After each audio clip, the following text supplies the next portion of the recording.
কেমন আছেন সবাই? শুরু করছি আজকের গল্প। চাকা ঘোরে, শহর থামে।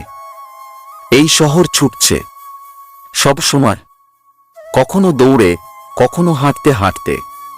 কিন্তু এই দৌড়ের রাস্তা কি সবার জন্য খোলা?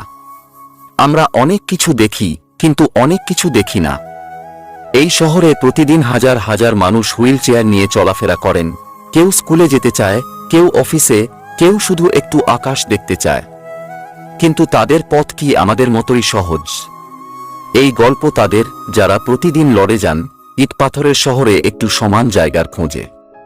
এই ডকুমেন্টারিতে আমরা শুনব, দেখব আর বোঝার চেষ্টা করব একটি হুইল চেয়ারের চাকা ঘোরে কতটা কঠিন পথে। এই শহরে প্রতিটি সকাল কারো জন্য শুরু হয় ক্লাস ঘণ্টায়, কারো জন্য শুরু হয় একটা চড়াই দিয়ে।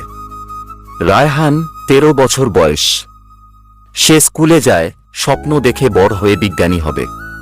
কিন্তু প্রতিদিন তার প্রথম পরীক্ষা, স্কুলের সিডিগুলো। আমি স্কুলে যেতে ভালোবাসি, ক্লাসে বসে থাকতে, বন্ধুদের সঙ্গে কথা বলতে।